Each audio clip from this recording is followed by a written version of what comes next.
फिर भी महाराज उसकी मृत्यु नहीं हो रही है,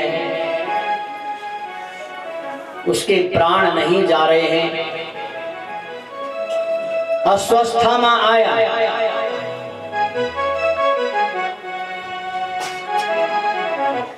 और अश्वस्थामा ने दुर्योधन से कहा, रे दुर्योधन, तुम्हारी मति मारी गई। कभी तुमने भीष्म पिता को अपना सेना का मुखिया बनाया, कभी कर्ण को बनाया, लेकिन सौभाग्य आपने मुझे नहीं दिया। एक बार पूरी कमान मेरे हाथ पर दे दो। देखो 5 जो पांडव हैं उनको मैं तुम्हारे सामने जो आप कहेंगे वो करूंगा, और 5 पांडवों को मार करके तुम्हारे सामने ले आऊंगा।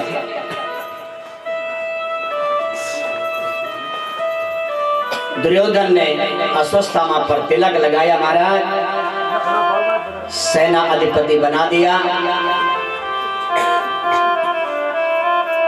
अश्वस्थामा ने सोचा कि पांडवों को कैसे मारा जाए, और उसने सोचा जब सामने जाऊंगा तो सामने तो भीष्म पिता नहीं टिके, कर्ण नहीं टिका, कृपाचार्य नहीं टिका, तो मेरी क्या चलेगी? मैं तो उनको सामने तो कुछ हो नहीं सकता है। साय का समय था, साय का समय था, और जब अश्वस्थामा जा रहा, ध्यान से सुनना जरा कथा। मैं जब कथा करता हूं तो मैं इधर उधर की बातें कम सुनाता हूं, क्योंकि भागवत में इतनी कथा है कि 7 दिन में पूरी नहीं होती है। भागवत इतनी कथा है कि 7 दिन में क्या साल तक पूरी नहीं होगी, इसलिए इधर उधर की बातें करने का तो समय नहीं लगता है ना। तो इसलिए भागवत है तो भागवत की बात होनी चाहिए, मैं तो ये चाहता हूं। अब जब महाराज अश्वस्थामा जब जा रहा था तो उसने क्या देखा, एक काक, एक कौवा आया, अपने घोंसले में आ रहा था। ध्यान देना जरा। और जैसे वो अपने घोंसले में आया और रात शुरू हुई, अब बेचारा दिन भर का थका हुआ है, वो कौवा, वो काक, उसको नींद आ गई। और उसको नींद आई और उल्लू ने उसको दबोच लिया और उल्लू ने उसको मार दिया। इसको कहते हैं काक उल्लूक न्याय। ध्यान देना जरा, काक उल्लूक न्याय। जैसे उल्लू ने उस कौवे को मारा, वैसे मैं युधिष्ठिर से कहा, युधिष्ठिर अब तो सारे वीर अपने वीर गति को प्राप्त हो गए, केवल दुर्योधन रहता है, वो भी अंतिम श्वास ले रहा है, अभी मरता तो नहीं है पर लेकिन उसकी हालत भी ठीक नहीं है, गंभीर मुद्रा में है। पर कोई बात नहीं, आज आप सब लोग रण छोड़ करके आज सब लोग आज विश्राम करने के लिए यमुना में जाएं और वहां निवास करें। तो सब लोग अपना शिविर छोड़ करके चले गए, लेकिन जो पांडवों के 5 पुत्र थे, ध्यान देना, पांडवों के 5 पुत्र जो थे, इन्होंने कहा हम नहीं आएंगे। ये कृष्ण कहता यहाँ छोड़ो वहां चलो, वहां छोड़ो वहां चलो, अब हम इसके कहने पे नहीं जाएंगे। और देखो जो भगवान का कहना नहीं मानता है उसका विनाश होता है। पांडवों की विजय क्यों हुई? क्योंकि पांडव लोग धर्म के साथ चलते थे, जो कृष्ण कहता था वही करते थे। और महाराज वो 5 बालक नहीं गए, सब लोग चले गए, वो 5 बालक वहीं सो गए। अश्वस्थामा आया और अश्वस्थामा ने देखा ये 5 पांडव हैं और उनके सिर काट दिया। और सिर काट करके झोले में डाल दिए और रातों रात दुर्योधन के पास पहुंचा दिया। रे दुर्योधन, जिन पांडवों को मारने के लिए तुमने हजारों करोड़ों सेनाओं को समाप्त कर दिया है, एक ही रात में मेरे 5 पांडवों को मार दिया। दुर्योधन को आश्चर्य हुआ। दुर्योधन ने कहा, स्वस्तामा, जिन पांडवों को मारने के लिए भीष्म पिता, गुरु द्रोण, कर्ण, बड़े बड़े महारथी जिनको परास्त नहीं कर पाए और तुम उनको एक ही रात में मार करके आ गए। तो कहा, दिखाओ मेरे पास वो भीम, उसका सिर लाओ मेरे पास, जिस सिर पर मैं गदा का प्रहार करता था और उसके सिर से गदा वापस आ जाती थी, ऐसा लगता था कि मैं किसी पहाड़ पर मैं गदा का प्रहार कर रहा हूं। उस भीम का सिर लाओ मेरे पास।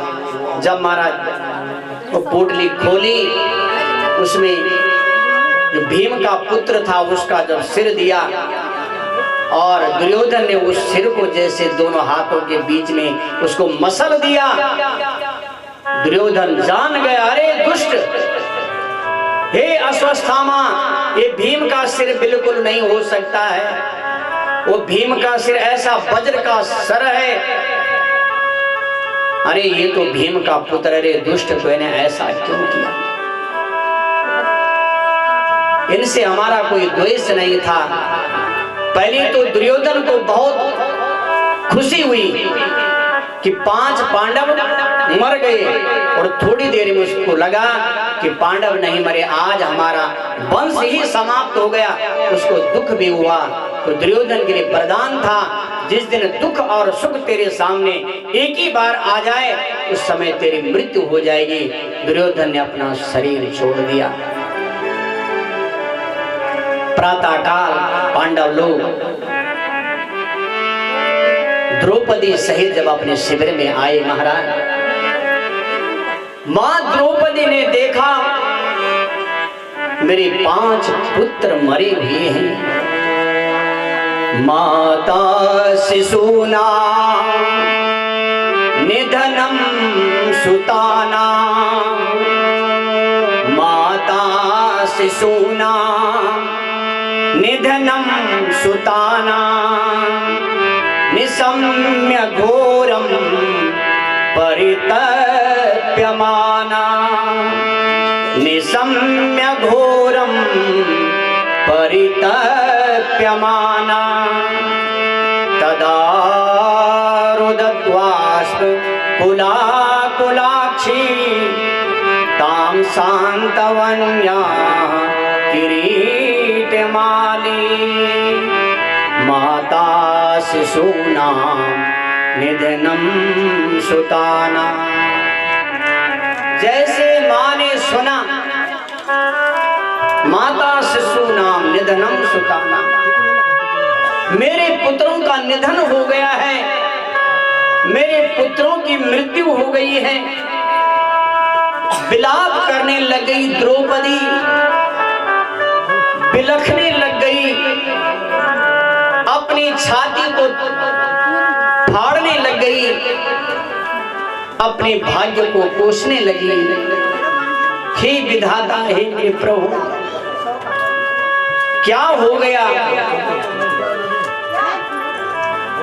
आज मेरे 5 पुत्र समाप्त हो गए। अर्जुन आया, अर्जुन ने थमाया, द्रौपदी, मैं जानता हूं तुम्हारे 5 पुत्र इस समय मृत अवस्था में लेटे हुए हैं। मां जान सकती है आज मेरे 5 पुत्र आज मृत शैया में हैं।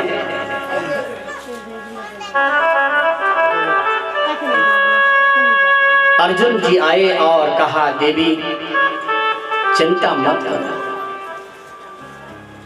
जो प्रभु को मंजूर होगा वही होगा, क्योंकि रण में कुछ भी हो सकता है। लेकिन आज जो तू कहेगी आज वही होगा। बोल, आज तो बोल, क्या करना है?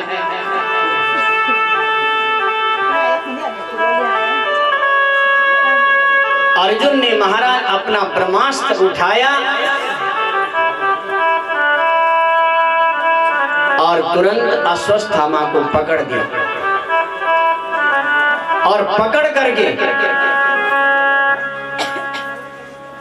द्रौपदी के चरणों में लिया। ले द्रौपदी, ये तेरा पुत्र हत्यारा है, इसने तेरे 5 बेटों को मारा है, आज जो तू कहेगी वो मैं करूंगा। धन्य हरे द्रौपदी मातु।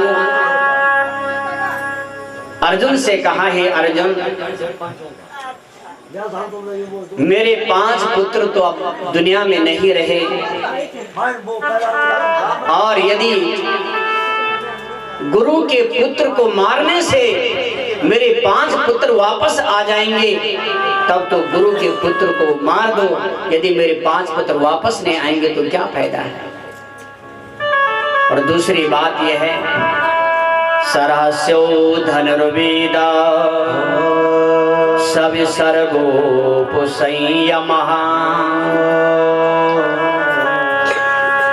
तुम्हारे गुरु द्रोण की पत्नी गौतमी का ये बेटा है, और गुरु द्रोण ने जो शिक्षा किसी को नहीं दे सकी वो शिक्षा केवल तुमको दी। वो शिक्षा किसी को नहीं दी जो शिक्षा तुमको दी। अरे पहली बात यह है कि तुम्हारा ये गुरु पुत्र है। गुरु द्रोण ने अपने पुत्र अश्वत्थामा को शिक्षा नहीं दी जो शिक्षा अर्जुन को दी है। वो तुम्हारा गुरु पुत्र है, गुरु पुत्र को नहीं मारना चाहिए। क्योंकि आपने तो वेद भी पढ़ा है, शास्त्र भी पढ़ा है, आप तो क्षत्रिय है, आपको क्षत्रिय धर्म पर गर्व होना चाहिए कि गुरु के पुत्र को कभी नहीं मारना चाहिए। बहुत पाप लगता है।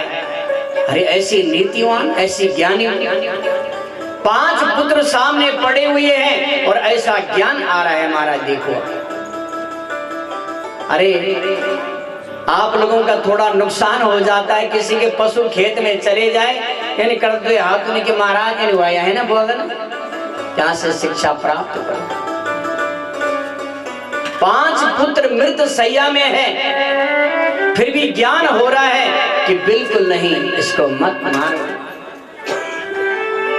वाच चाहसन्तस्य बंधनानां नयनं सति मुच्यतां मुच्यतामेष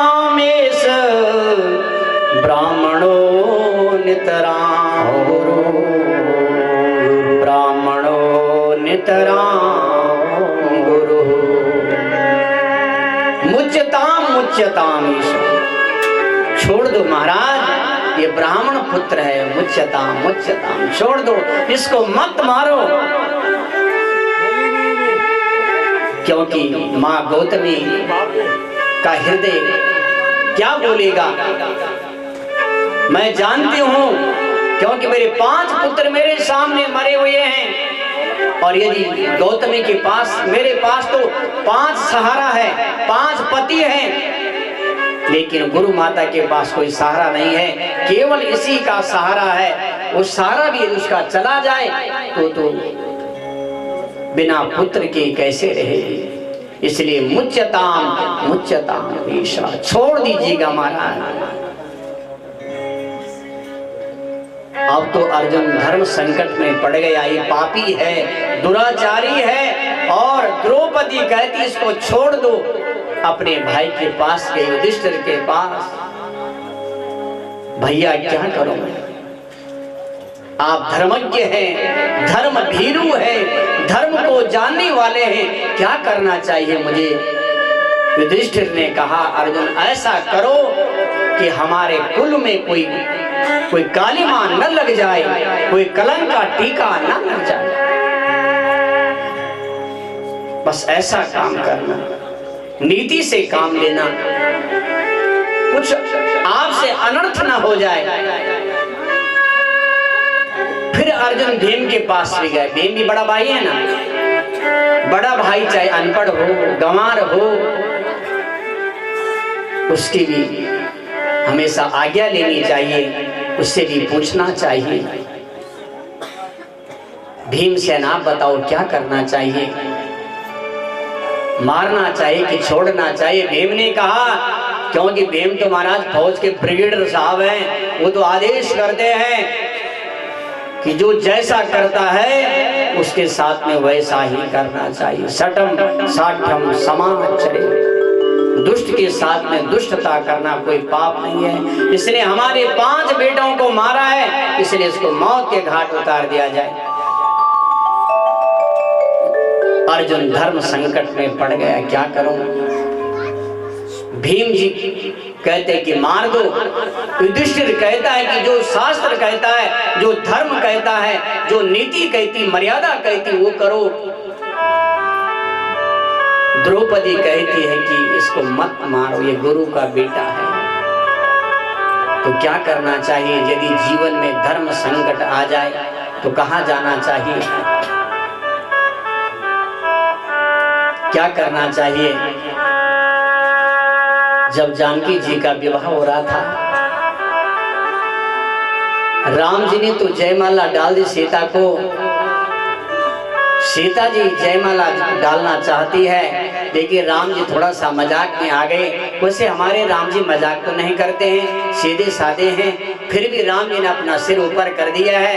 अब जानकी छोटी है, बेचारी माला नहीं डाल पा रही है। अब उस समय तो ऐसी मर्यादा नहीं थी कि कोई अपने पति को बोल रहे जरा झुक जा जरा, है ना, आज होते जरा नीचे कर सिर। अब सीता बोली क्या होगा, लोग देख रहे हैं, ये सिर नहीं झुका रहा है। अब साथ में लक्ष्मण जी खड़े थे, देवर जी के कान में बोला, देवर जी थोड़ा अपने भाई को बोल दो ना, सिर झुका दो। लक्ष्मण ने कहा, बाप रे बाप, जैसे आप मानते हैं ना तो मेरे बड़े भाई है, तो आप दोनों की बीच की बात है, मैं नहीं कह सकता। मेरे बड़े भाई है, मैं तो बड़े भाई के सामने बात नहीं कर सकता, मैं नहीं बोल सकता हूँ। तो लक्ष्मण जी ने कहा कि एक उपाय है। तुरंत जो हमारा लक्ष्मण जी गए और तुरंत जो है राम जी के चरण में पड़ गए। ऐसे राम जी ने कहा कि खड़े हो जाओ लक्ष्मण, इसमें क्या जरूरत है पाँव में पड़ने की। और सीता जी ने मौका देखा और तुरंत जयमाला राम जी के गले में डाल दी। बोले बाल कृष्ण भगवान की जय। मर्यादा पुरुषोत्तम श्री रामचंद्र महाराज की जय। यदि जीवन में संकट आए तो क्या करना चाहिए? तो भगवान के चरणों में जाना चाहिए। कहने का भाव ये, यदि समस्या का समाधान नहीं हो रहा है तो क्या करना चाहिए? भगवान के चरणों में चले जाओ।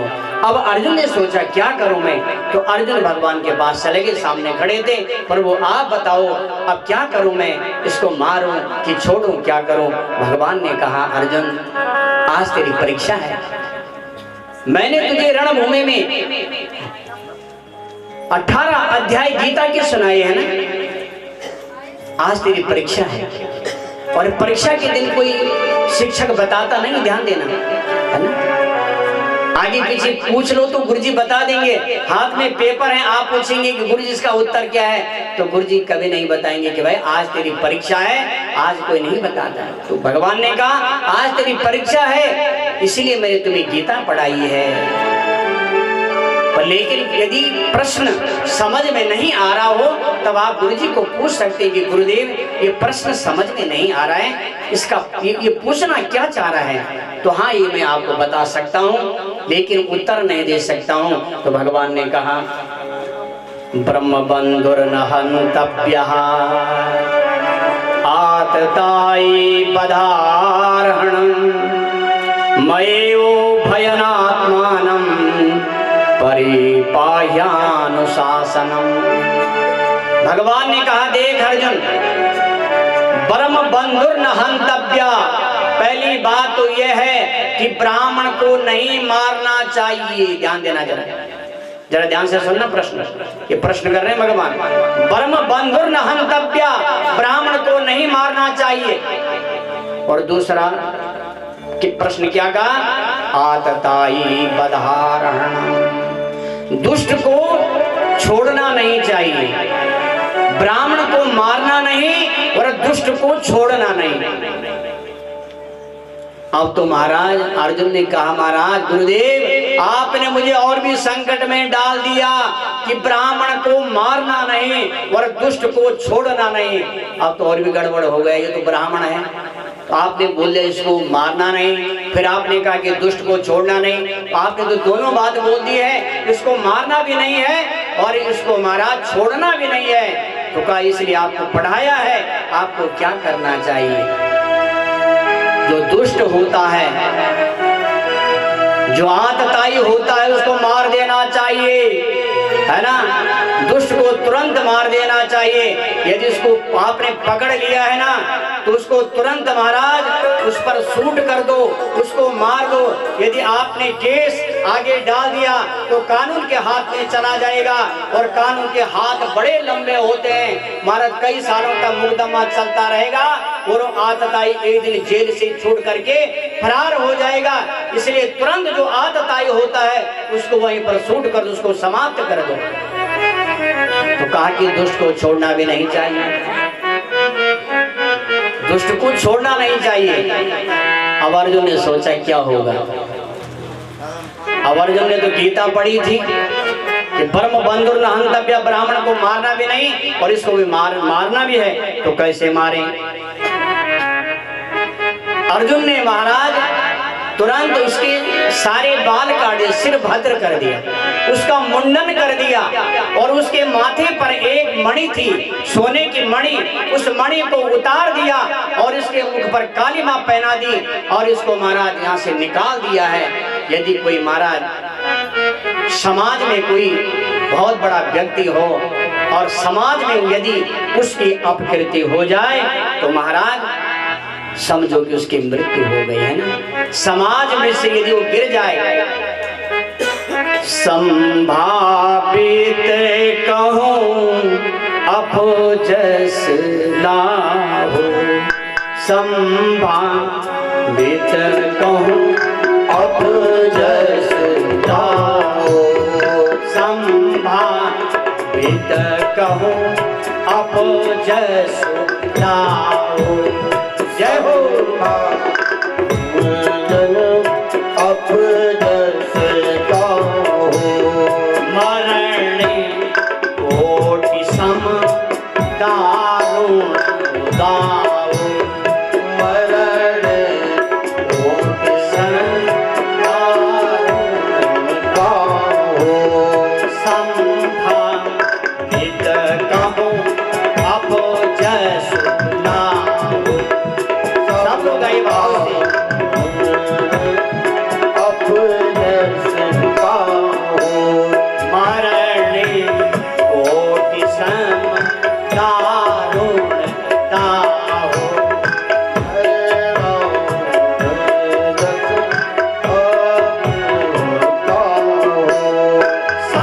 संभावित कहूं अपजस लाहो,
सुंदर काम किया, ध्यान देना जरा। संभावित कहूं अपजस लाहू, मरण कोटि सम दारुण दाहू। ध्यान देना जरा। यदि व्यक्ति की मृत्यु हो जाएगी तो चलो मर गया, और यदि समाज में उसकी अपकृति हो गई तो जितने बार वो दुनिया के सामने जाएगा उतने बार उसको मरने से भी ज्यादा दुख होगा। समाज में अपकृति होने पर मृत्यु तो एक बार आएगी और वो चला जाएगा, लेकिन यदि समाज में अपकृति हो गई तो उतनी बार आप मौत के मरेंगे, आप उतनी बार मृत्यु होगी। ध्यान देना जरा। इस प्रकार से महाराज अर्जुन ने उसका घोर अपमान करके और उसको जो है अपमानित करके उसको निकाल दिया। अब तो महाराज ध्यान देना, कहते हैं कि सांप को छेड़ना नहीं चाहिए। जरा ध्यान देना जरा इधर, आप बहुत अच्छे लोग हैं, बहुत बढ़िया कथा सुन रहे हैं, तो आप ध्यान इधर दीजिएगा। सांप को छेड़ना नहीं चाहिए कभी भी नहीं, और यदि आपने सांप को छेड़ दिया उसको छोड़ना भी कभी नहीं। ध्यान देना जरा। अब तो अस्वस्थामा को छेड़ दिया, यह अस्वस्थामा सांप है। अब इसने सोचा कि मेरा इतना अपमान हो गया, अब तो मैं पांडवों के वंश को ही समाप्त कर दूंगा। सोचा कि पांडवों का वंश है ही कौन है। फिर इसको याद आई, हाँ अभी कुछ दिन पहले अभिमन्यु की पत्नी उत्तरा देवी गर्भवती है और उसका बेटा होने वाला है। वो गर्भवती है और उस गर्भ को मैं खंडन कर दूंगा, उसको समाप्त कर दूंगा। आज पांडवों का वंश समाप्त हो जाएगा। जरा ध्यान दीजिएगा। अस्वस्थामा के मन में महाराज, और अस्वस्थामा ने ब्रह्मास्त्र चला दिया उत्तरा देवी के गर्भ को जलाने के लिए। उत्तरा देवी त्राहि माम प्रभु मेरी रक्षा करो, कोई मेरे गर्भ को जला रहा है, मेरा गर्भ भस्म हो जाएगा। पाहि पाहि महायोगिन देव देव जगतपते, नान्यम त्वद्भयं पश्ये यत्र मृत्यु परस्परम। पाहि पाहि महायोगिन, हे प्रभु मेरी रक्षा करो, मेरी रक्षा करो। ध्यान देना, उत्तरा देवी भगवान को बुला रही है, क्योंकि उत्तरा देवी जब बहू बन के घर में आई थी तो द्रौपदी ने सास भेंट में यही शिक्षा दी थी। ध्यान देना जरा, बिल्कुल आपका ध्यान इधर होना चाहिए। बिजली के दो तार होते ना, एक फेस का और एक अर्थ का। फेस का यदि लग गया और अर्थ नहीं पकड़ेगा तो उसमें बल्ब नहीं जलेगा। ध्यान देना जरा, इसलिए फेस इधर है और अर्थ आप है, इसलिए दोनों का सामंजस्य बैठना चाहिए। यदि आपका ध्यान नहीं होगा तो कथा में आनंद ही नहीं आएगा। इसलिए श्रोताओं को ज्यादा माना गया है, श्रोताओं को और भी ज्यादा प्रभावशाली होना चाहिए। तो ध्यान देना जरा। तो आज उत्तरा देवी भगवान को बुला रही है।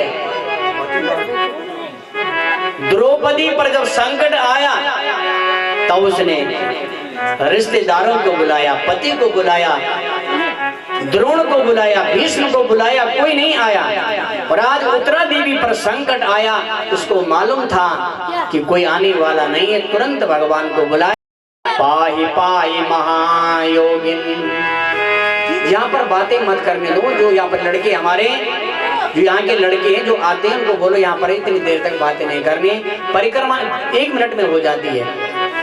इसलिए अपनी जगह पर बैठ करके उत्तरा देवी ने भगवान की स्तुति की, हे प्रभु, हे जगतपते, नान्यम त्वद्भयं पश्ये। ध्यान देना जरा, ना अन्य, ध्यान देना शब्दों पर जरा, ना अन्य त्वद्भयं पश्ये, ना अन्य, मेरा संसार में आपसे अलावा कोई और ही नहीं है। कि मैं अपनी मदद करने के लिए किसी और को बुलाऊं। मैं आपसे अलावा ना अन्य कोई और नहीं है, केवल मेरे आप ही हैं और आप मेरी रक्षा कर सकते हैं। लेकिन प्रभु, मुझे अपने शरीर की चिंता नहीं है कि मैं बच जाऊं।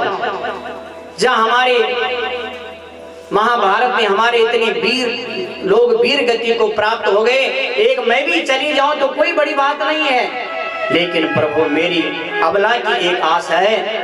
कामम दहतु माम नाथ मामे गर्भो निपात्यता। मेरे गर्भ में एक पांडवों का वंशज पल रहा है, बस इसकी रक्षा करना। मैं अपने लिए नहीं कि शायद मैं अपने लिए पुकार रही हूं कि मेरा कोई नुकसान हो जाए, नहीं नहीं।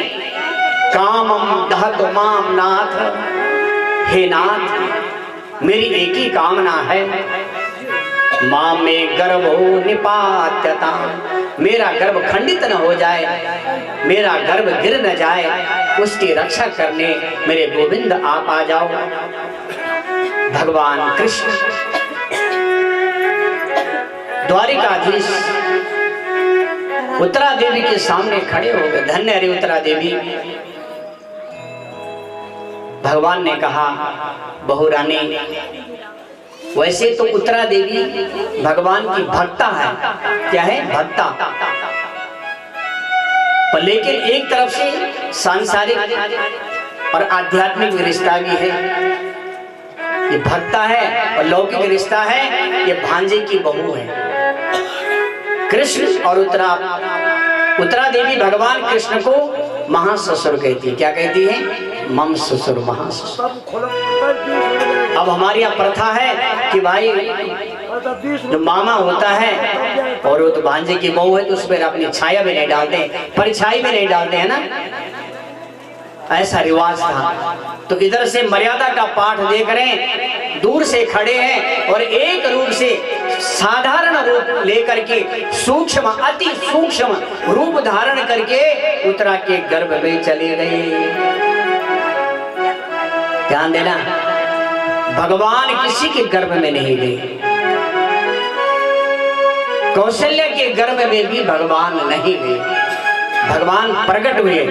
भाई प्रकट कृपाला दीन दयाला कौशल्या हितकारी, है ना? तो भगवान कौशल्या के गर्भ में भी नहीं गए। भाई प्रकट कृपाला, वहां भी भगवान प्रकट हुए। पहले तो साधारण शिशु थे, जब भगवान का जन्म हुआ तो साधारण शिशु थे, लेकिन प्रकट हुए। आज देखो, आप जब देवकी की यहाँ हुए उस समय भी भगवान बिल्कुल 4 भुजा लेकर के, शंख चक्र गदा लेकर के प्रकट हुए। ध्यान देना। लेकिन आज भगवान सूक्ष्म, अति सूक्ष्म रूप बन करके आज उत्तरा देवी के घर में पहुंच गए। धन्य हरे उत्तरा देवी, तू आज तेरे गर्भ में भक्त और भगवान दोनों है। धन्य है उत्तरा देवी। बोले उत्तरा देवी की जय, बाल कृष्ण भगवान की जय। जिसके गर्भ में भक्त और भगवान एक साथ में है, इससे बढ़कर संसार में कौन होगी।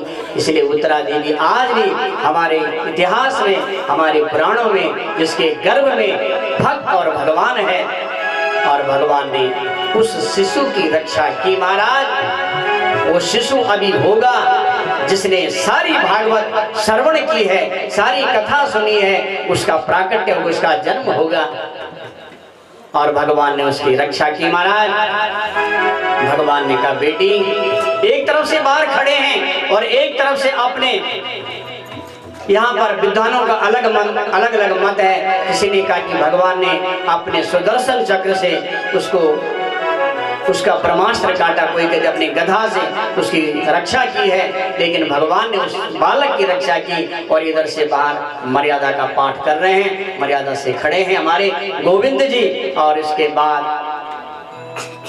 भगवान की कृपा हुई। भगवान कृष्ण ने कहा, हे कुंती बुआ जी, बहुत समय हो गया, अब तुम्हारा बेटा राजा बन गया है, मेरी एक नहीं, मेरी बहुत सारी पत्नी है। एक पत्नी नहीं, 16,108 पत्नियां हैं। उनके पास कुछ खाने पीने को है भी कि नहीं होगा। आप कर दी मेरे प्रमाण जी, इतने वर्ष हो गया घर है ना। तो महाराज माता जी अब मुझे जाने दीजिए, आज्ञा दीजिए मुझे। भगवान कृष्ण हाथ जोड़ रहे हैं। सो जा नहीं जी हो जनाई, सुमही हो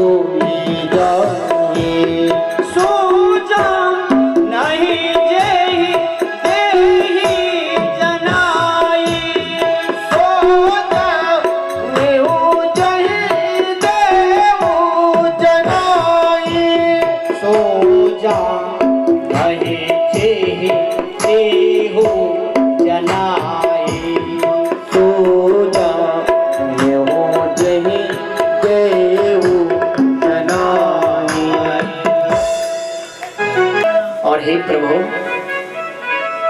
माया जवनिका छन्नम मदक्षाक्षूत मव्ययम न लक्ष्य से मूढ़ दृशा नटो नाट्य धरो यथा। बहुत सुंदर स्तुति की है महाराज, ध्यान देना जरा। हे प्रभु, आपकी ऐसी विचित्र माया है। पहले तो कहा कि आप वही जान सकता है, जानने का प्रयास तो हर कोई करता है, पर लेकिन आपको वही जान सकता है जिस पर आपकी कृपा हो। और दूसरा का ही प्रभु, आपकी जो विचित्र माया है ना, माया जवनिका छन्नम, ऐसी माया आपने डाली हुई है महाराज। जो माया का पर्दा जो पड़ा है, जो आपको नहीं जान पा रहा है, आपको नहीं देख पा रहा है महाराज। न लक्ष्य से मूढ़ दृशा, जैसे ध्यान देना है, न लक्ष्य से मूढ़ दृशा नटो नाट्य धरो यथा। ध्यान देना जरा शब्दों पर, जैसे नटो नाट्य धरो धरा। आपने मंदारी वाला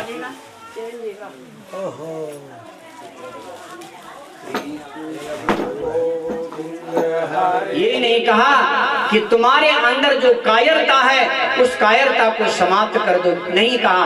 क्योंकि सोचा कि मेरे कहने से कुछ फर्क नहीं पड़ेगा। जाऊंगा तो भीष्म पिता वहां बाणों की सैया में है और दोनों काम हो जाएंगे, क्योंकि भीष्म पिता मेरी भी प्रतीक्षा कर रहा है और इधर से दोनों काम हो जाएंगे। इनके अंदर जो कायरता है वो भी दूर हो जाएगी और उधर से भीष्म पिता मेरी राह को देख रहा है और दोनों काम हो जाएंगे। आज पांडवों सहित, द्रौपदी सहित, कुंती सहित भीष्म पिता के पास गए महाराज। बड़ी दिव्य कथा है। भीष्म पिता बाणों की शैया पर लेटे हुए हैं।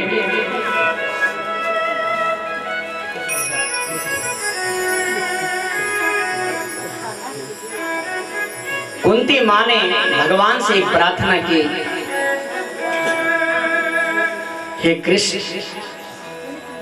बस मेरे मन में अथ विवेश विश्वात्मन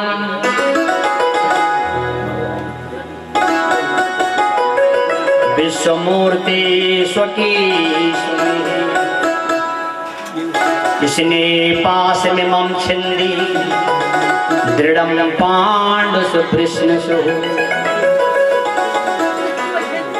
ध्यान देना, जो हमारी माताएं हैं ना, इनका ध्यान दो जगह होता है।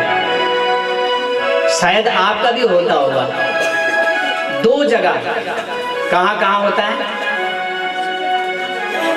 एक अपने ससुराल में जहां रहती है, क्योंकि भाई जहां है वहां तो होना ही है ना। जब माता पिता ने ससुराल दे दिया तो जिस घर में गई है वहां ध्यान नहीं रखेगी तो उसको सास ससुर से भी प्रेम नहीं मिलेगा, पति से भी प्रेम नहीं मिलेगा और देवर से भी प्रेम नहीं मिलेगा। तो इसलिए वहां का ध्यान भी रखना है, जरा ध्यान दीजिए। और दूसरा ध्यान कहाँ रहता है? अपने मायके में। माताएं जी यदि वृद्ध भी हो जाए ना, बूढ़ी भी हो जाए, तभी उसका ध्यान अपने मैके में जाता है कि आज मेरा मैके को भागवत बैठे हैं। यदि बाई चांस इन लोगों ने किसी ध्यान को छोड़ दिया हो और तीन ध्यान में पता चलेगी कि आज सैनिकों को भागवत वाणो, वासुदेवों को भागवत वाणो और मले न बोल क्यों तत्ती को स्वार 7 दिन तक ये खिटेंगे। अरे उन बोल दे मले है ना, मैंने कद का खाना तो है ना। तो मायके में महाराज बुढ़ापे तक भी ध्यान रहता है।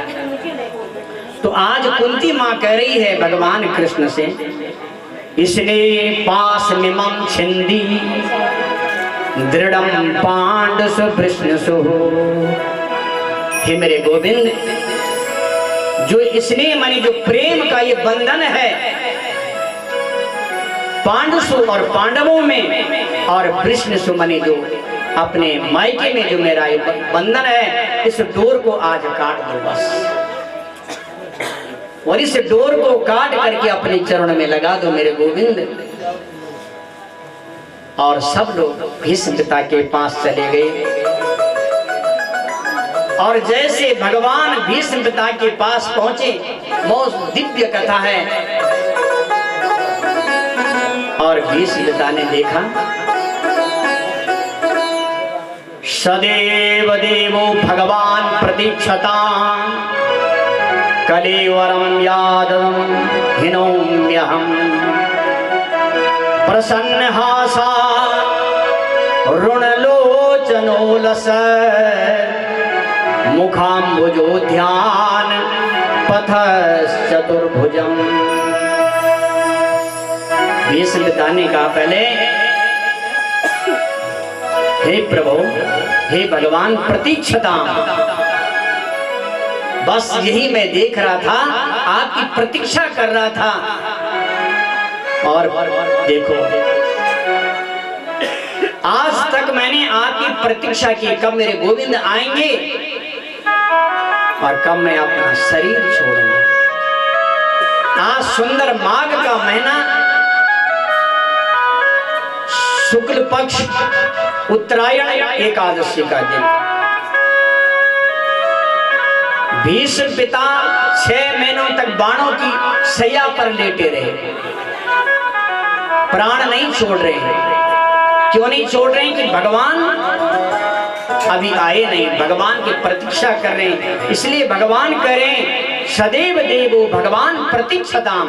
हे प्रभु, जैसे आपने मुझसे प्रतीक्षा करवाई ना, आप भी अब प्रतीक्षा कीजिएगा। जब तक मैंने नहीं कहा, जब तक मैंने नहीं कहा, तब तक आप खड़े रहो मेरे सामने। धन्य है भीष्म पिताजी, तुम्हारे सामने भगवान खड़े हैं और आप भगवान को आदेश दे रहे हैं कि जब तक मैंने प्राण नहीं छोड़े, तब तक आप मेरे सामने खड़े रहो। कलेवरम यावदिदम हिनोम्यहम्, कलेवर, जब तक मैंने शरीर नहीं छोड़ा, तब तक आप मेरे सामने खड़े रहो। बोला क्या करोगे दादाजी? बस क्या करूंगा, तुम खड़े हो जाओ, मैं तुम्हारी फोटो खींचना चाहता हूँ। हमारे जो फोटोग्राफर भाई लोग हैं ना, वो कहते हैं भाई ठीक खड़े हो जाओ। जब आप ठीक खड़े होंगे तो आपकी फोटो ठीक आएगी। बाद में पश्चाताप करोगे कि भाई किसी का मुंह ठीक नहीं आया, आंख ठीक नहीं आई, है ना। तो इसलिए जो है बिल्कुल ठीक मुद्रा में खड़े रहो। इसलिए आज भीष्म पिता दादाजी कह रहे हैं कि यावद कलेवरम हिनोम्यहम्, जब तक मैंने शरीर नहीं छोड़ा, तब तक आप खड़े रहो। भगवान खड़े हो गए। भीष्म पिता ने कहा, प्रभु ऐसा नहीं, प्रसन्न हासा ऋणलोचनो लसत् मुखाम्बुजो ध्यान पथश्च चतुर्भुजम्। प्रसन्न हासा, प्रभु प्रसन्न मुद्रा में रहिए, क्योंकि जैसे आप खड़े होंगे वैसे फोटो आएगी। प्रभु आपने चेहरा लटका दिया, बिल्कुल प्रसन्न मुद्रा में खड़े हो जाए, और जैसे आप खड़े होंगे वैसे फोटो आ जाएगी। भगवान के साथ में कौन है? अर्जुन भी साथ में है। बोले साथ में कौन है? बोला यही तो है, मेरा भक्त है। सारा परिकर खड़ा है, भीष्म जी जान गए युधिष्ठिर भी आया है, सब कुछ जानते थे। भीष्म को समझाया कि भीष्म, राजा को कायर नहीं होना चाहिए। दान धर्मान राज धर्मान मोक्ष धर्मान विभागसः। कहा राजा को कैसा होना चाहिए? दानी होना चाहिए। जो राजा दानी होता है उसके राज्य में कभी अकाल नहीं पड़ता है, कभी वृष्टि नहीं होती है, कभी महामारी नहीं आ सकती है। इसलिए राजा को हमेशा दानी होना चाहिए। दान धर्मान राज धर्मान, राजा को धर्मज्ञ होना चाहिए, उसके अंदर धर्म का वास होना चाहिए। मोक्ष धर्मान विभागसा, अनेक प्रकार से महाराज मोक्ष धर्म के बारे में, नीति के बारे में, स्त्री धर्मान भगवत धर्मान, स्त्रियों के धर्म के बारे में बताया। अनेक अनेक समाज सभ्यासंयोगतः, अनेक प्रकार से समझाया कि देखो अब तुम जो है राजा बन गए हो, कायरता को छोड़ करके और राजा का धर्म का पालन करो। और अर्जुन की कंधे पर हाथ रखा और कहा धन्य है अर्जुन तू, आज तेरे ही द्वारा हमारे पूरे परिकर का कल्याण हुआ है।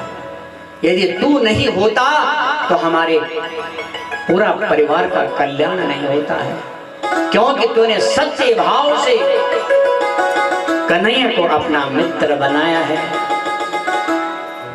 नाता एक राम जी से दूजा नाता तोड़ दे, नाता एक राम जी से दूजा नाता तोड़ दे, नाता एक राम जी से दूजा नाता तोड़ दे, नाता एक राम जी से दूजा नाता तोड़ दे, नाता एक राम जी से दूजा नाता तोड़ दे, नाता एक राम जी से दूजा नाता तोड़ दे।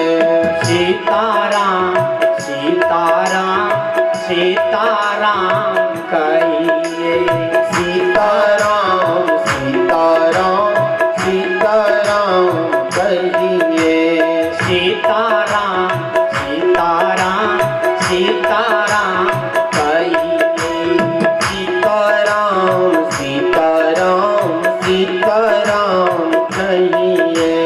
ताहि प्रीति राखे राम, ताहि प्रीति कहिए, जय हो प्रीति रखे राम, कहीं प्रीति रहिए, ताहि प्रीति राखे राम, ताहि प्रीति रहिए, जय प्रीति रखे राम, कहीं प्रीति रहिए।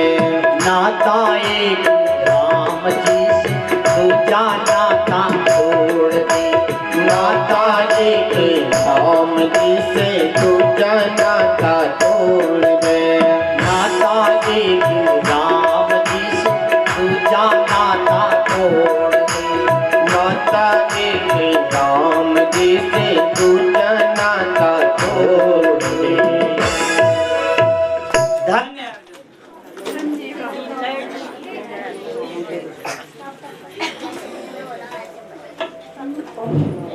नाता एक राम जी से दूजा नाता तोड़ दे, नाता एक राम जी से दूजा नाता तोड़ दे। हे अर्जुन, तुमने जो संबंध बनाया है आपने कृष्ण से बनाया है, जो नाता जोड़ा है वो भगवान से जोड़ा है। आज भीष्म पिता भगवान से कह रहे हैं, आज एकादशी का दिन है और भगवान सामने खड़े हैं, भीष्म पिता बाणों की सैया पर लेटे हुए हैं और कह रहे हैं, प्रभु ध्यान से सुनना जरा, हे प्रभु बस अंतिम इच्छा है मेरी एक। बोलो दादाजी क्या इच्छा है तुम्हारी? तुम्हारी सारी इच्छा मैं पूरी कर दूंगा। बोलो क्या इच्छा है? कि मेरे पास कन्या है और उस कन्या का विवाह मैं तुमसे करना चाहता हूं। भगवान हंस पड़े, दादाजी तुम्हारा ब्याह ही नहीं हुआ तो लड़की कन्या कहां से हो गई? अरे बोला कृष्ण ऐसी कन्या तुमको कहीं नहीं मिलेगी। बोला कैसी आपकी कन्या? बोला बहुत सुंदर है, दिखने में भी सुंदर है, रूप में भी सुंदर है, हर एक प्रकार से वो। बोला आपकी कन्या का नाम क्या है? बोला मेरी कन्या का नाम है मति। क्या है? मति। और मैं अपनी मति रूप कन्या का विवाह तुमसे करना चाहता हूं। और कहा जो ये मति है ना, ये मति बिल्कुल पवित्र है, बुद्धि मति। शुद्ध बीत लोक तृष्णा कीनी, शुद्ध बीत लोक तृष्णा, शुद्ध बीत लोक तृष्णा कीनी, शुद्ध बीत लोक तृष्णा कीनी, शुद्ध बीत लोक तृष्णा कीनी, शुद्ध बीत लोक तृष्णा कीनी। यही मति इन कृत नव लीनी, यही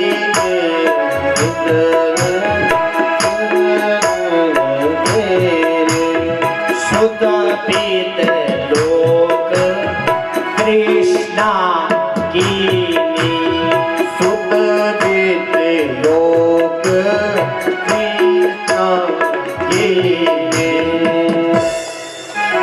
अरे महाराज ये संसार है, ध्यान दीजिएगा जरा। किसी को सुत तृष्णा, मेरे बेटा नहीं है, बेटी नहीं है, ये भी तृष्णा है। सुत तृष्णा, वित्त तृष्णा, मेरे पास धन नहीं, पैसा नहीं, रात दिन लगा हुआ है। लोक तृष्णा, समाज की तृष्णा, मैं ये बनूंगा, वो बनूंगा, विधायक बनूंगा, एमपी बनूंगा, 10-10 बार बन गया, फिर भी सोच रहा कि 11 बार भी मैं ही बन। लोक तृष्णा। तो जो मेरी बुद्धि है, न सुत तृष्णा है, न वित्त तृष्णा है, न लोक तृष्णा है। ऐसी शुद्ध मति है मेरी, और इसका पाणी ग्रहण संस्कार मैं आपसे करना चाहता हूँ। इसलिए अपनी बुद्धि, अपनी मति का विवाह भगवान से कर दो महाराज। यदि आपकी बुद्धि मति भगवान पर चली गई ना, तो बस कुछ करने की जरूरत नहीं है। और भीष्म पिताजी ने महाराज बाणों की सैया पर थे, अपने पास कोई पुष्प भी नहीं थे चढ़ाने के लिए, क्या चढ़ाते भगवान को। इसलिए इन्होंने महाराज भगवत कृपा से इन्होंने जो है पुष्पताक अग्र छंद से भगवान की जो स्तुति की, और इन्होंने सुंदर महाराज 11 श्लोकों में पुष्पताग्रा छंद से भगवान की स्तुति की। आप श्रवण करें कैसे स्तुति की, हम गाएंगे, आप सुनेंगे कैसे भगवान की स्तुति की। भीष्म बताने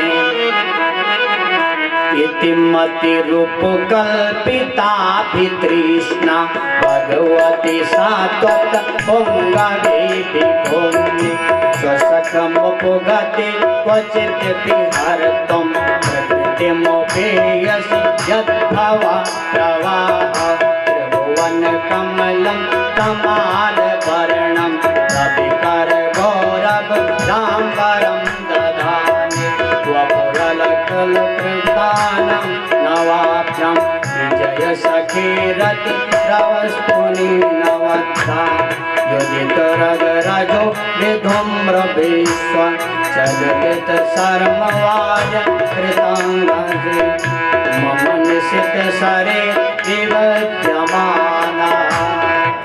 वैसे 11 श्लोकों में पर हमारे पास आगे कथा बहुत है, प्रसंग बहुत है। इस प्रकार से भगवान ने कहा, हे प्रभु मेरी ये मति जो है इसका विवाह मैं आपसे करना चाहता हूँ। और हे मेरे प्रभु आपका जो स्वरूप है वो त्रिभुवन जिस प्रकार से हमारा सूर्य की जो आभा है उस प्रकार से आपका जो स्वरूप है उसी प्रकार से।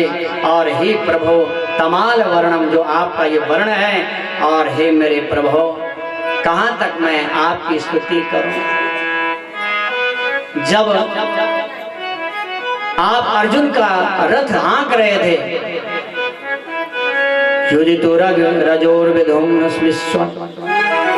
आपके हाथ पर जब घोड़े की लगाम थी और आप जब दोनों सेनाओं के बीच में जब आपने अर्जुन का रथ रोक लिया प्रभु, मैंने तो उसी समय आपको देख लिया था और मैं उसी समय जान गया था कि अब सारे कौरव मर चुके हैं।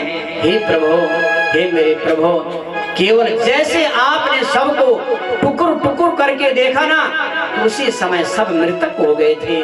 अर्जुन तो केवल एक माध्यम था प्रभु, आपने तो अपने दृष्टि से सबको मार दिया था। और मेरे गोविंद कहाँ तक मैं गिनाऊं आपकी महिमा। आपने संकल्प किया था कि मैं महाभारत में अस्त्र शस्त्र ग्रहण नहीं करूंगा और मैंने भी प्रतिज्ञा की थी कि मैं भी गंगा पुत्र हूँ। यदि मैंने भगवान से अस्त्र नहीं उठाया तो मैं भी गंगा पुत्र नहीं। उधर से भगवान की प्रतिज्ञा और इधर से भक्त की प्रतिज्ञा जब आपस में टकराई महाराज तो भक्त की ही जीत हुई। बोले भक्त और भगवान की जय। जब भीष्म पिता ने ऐसे बाणों की वर्षा की महाराज, अर्जुन का जो रथ था वो हजारों कोस दूर हो जाता था। जब भीष्म पिता के बाण चले, अब तो भगवान जान गए अर्जुन के आज प्राण चले जाएंगे। तो महाराज मैंने भी यही सोचा, ये तो आज अर्जुन के प्राण जाएंगे या भगवान के पर्ण जाएंगे। आज भगवान क्या करेंगे, अर्जुन के प्राण बचाएंगे कि आज मेरे पर्ण रखेंगे। मेरी भी प्रतिज्ञा है। भगवान जान गए और तुरंत भगवान ने रथ का पहिया हाथ पर लिया महाराज। और जैसे भगवान ने रथ का पहिया हाथ पर लिया क्योंकि भगवान की प्रतिज्ञा थी कि मैं अस्त्र शस्त्र धारण नहीं करूंगा, मैं निहत्था लड़ूंगा। तुरंत महाराज भीष्म जी ने बाणों को छोड़ दिया, परित्याग कर दिया और अर्जुन ने बाणों की वर्षा की। तो कहा प्रभु वही छवि आप मुझे एक बार दिखाइए। जब आपने मुझे मारने के लिए वो रथ का पहिया उठाया है, एक झांकी मुझे वो दिखाओ मेरे प्रभु। और मेरे प्रभु बस यही मैं देखना चाहता हूँ। आपने मेरी प्रतिज्ञा को रखने के लिए अपनी प्रतिज्ञा तोड़ दी है। भगवान कहते हैं कोई बात नहीं है, हम तो अपने भक्तों के लिए अपनी प्रतिज्ञा भी तोड़ देते हैं। भगवान ने भक्तों के लिए अपनी प्रतिज्ञा तोड़ी मेरे माता मेरे भाइयों। तो भगवान से दयालु इनसे बढ़कर कोई हो नहीं सकता है। धृतरथ चरणोप्याचलत हंतुम मिमं गतो तरिया। उस दिन भगवान का वस्त्र जो था वो भी नीचे गिर गया। जब भगवान ने वो रथ उठाया और ललित गलित विलास बल गुहासा पर्ण निरीक्षण कल्पितुरुमाना, ऐसी मुद्रा में जहाँ भगवान गोपियों के साथ में विहार कर रहे हैं वही झांकी भगवान ने दिखाई। और तुरंत महाराज भीष्म पिता ने फोटो खींची अपने हृदय में और तुरंत महाराज प्राण पखीरु हो गए। बोले बाल कृष्ण भगवान की जय। बोले भीष्म पिता महाराज की जय। श्री कृष्ण गोविंद हरि मुरारी हे नाथ नारायण वासुदेवा श्री कृष्ण गोविंद हरे मुरारी हे नाथ नारायण वासुदेवा। यदि अंतिम समय आए, आज देखो भीष्म पिता बाणों की शैया पर है, भगवान सामने खड़े हैं। आज भीष्म पिता प्राण छोड़ रहे हैं, इसलिए मरते समय भगवान का नाम जो लेता है, अंत काले मामेव स्मरन् त्यक्त्वा कलेवरम, अंतिम समय में भगवान का नाम लेता है, उसे वैकुंठ की प्राप्ति होती है। इसलिए संत मुनि लोग रात दिन जप कर रहे हैं, हमारी मृत्यु सुधर जाए। श्री कृष्ण गोविंद हरे मुरारी हे नाथ नारायण वासुदेवा। श्री कृष्ण गोविंद हरे मुरारी हे नाथ नारायण वासुदेवा। श्री कृष्ण गोविंद हरे मुरारी हे नाथ नारायण वासुदेवा। श्री कृष्ण गोविंद हरे मुरारी हे नाथ नारायण वासुदेवा। देहांत काले तुम सामने हो, मुरली बजाते मन को लुभाते। देहांत काले तुम सामने हो, मुरली बजाते सब लोग आइए। लुभाते। देहांत काले तुम सामने हो, मुरली बजाते मन को लुभाते। देहांत काले तुम सामने हो, मुरली बजाते मन को लुभाते। यही गीत गाते तन नाथ त्यागो, श्री कृष्ण गोविंद हरे मुरारी। यही गीत गाते मदन नाथ त्यागो, हरे मुरारी। श्री कृष्ण गोविंद हरे मुरारी हे नाथ नारायण वासुदेवा। श्री कृष्ण गोविंद हरे मुरारी हे नाथ नारायण वासुदेवा। गोविंद मेरी यह प्रार्थना है, बोलो नहीं नाम कभी भी तुम्हारा। गोविंद मेरी यही प्रार्थना है, बोलो नहीं नाम कभी तुम्हारा।